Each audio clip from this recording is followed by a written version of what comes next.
बिस्मिल्लाहिर्रहमानिर्रहीम। कभी सोचा है आखिरत में हमारे लिए सबसे कीमती चीज़ क्या होगी?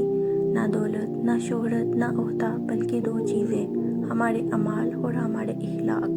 और यही नबी अकरम सल्लल्लाहु अलैहि वसल्लम ने फरमाया कि आखिरत में इंसान के सबसे ज़्यादा काम आने वाली चीज़ उसके अमाल और उसके इखलाक होंगे। एक दिन एक सहाबी ने नबी अकरम सल्लल्लाहु अलैहि वसल्लम से यही सवाल किया कि या रसूल अल्लाह, आखिरत में वो कौन सी चीज़ है जो इंसान के सबसे ज़्यादा काम आएगी? आपने फरमाया अच्छे अमाल और अच्छे इखलाक। और फिर आपने खुद अपनी ज़िंदगी में हमें इखलाक का वो अमली नमूना दिखाया जो आज भी दुनिया के लिए रोशनी का मीनार है। एक दिन नबी अकरम सल्लल्लाहु अलैहि वसल्लम अपने सहाबा के साथ तशरीफ़ फरमा थे कि मदीने की एक औरत जो पागल समझी जाती थी आपके पास आई और कहा कि ए मोहम्मद सल्लल्लाहु अलैहि वसल्लम, क्या आप मेरी बात सुनोगे? मुझे आपसे कुछ कहना है। अब सोचो कोई आम इंसान होता तो शायद नज़रअंदाज कर देता, लेकिन नबी अकरम सल्लल्लाहु अलैहि वसल्लम ने अपना चेहरा मुबारक ही नहीं बल्कि पूरा जिस्म उस औरत की तरफ मोड़ लिया और तसल्ली से उसकी बात सुनी। जब वो औरत खामोश हुई तो आप सल्लल्लाहु अलैहि वसल्लम ने फरमाया कि अगर तुम्हें मुझसे कभी भी कोई बात करनी हो तो मदीने की किसी भी गली में खड़ी होकर मुझे बुला लेना, मैं खुद वहाँ आ जाऊँगी। ये थे हमारे प्यारे नबी सल्लल्लाहु अलैहि वसल्लम जिनके इखलाक की कोई हद नहीं थी।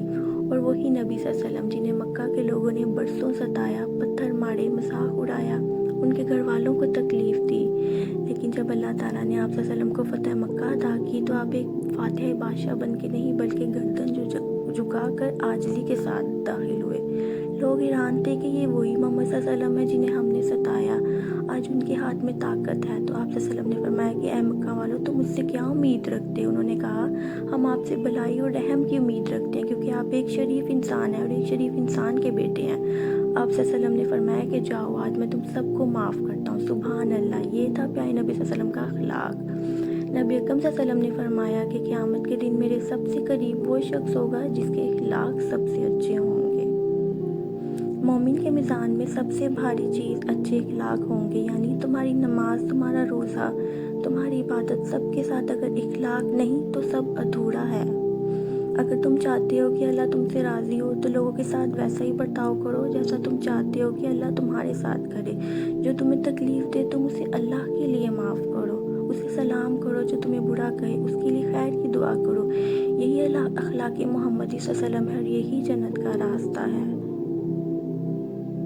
अच्छे अखलाक अपनाओ क्योंकि अखलाक ही वो दौलत है जो आखिरत में तुम्हारे सबसे ज़्यादा काम आएगी। वीडियो को ज़्यादा से ज़्यादा शेयर करें और चैनल को सब्सक्राइब करें। जज़ाकल्लाह खैरा।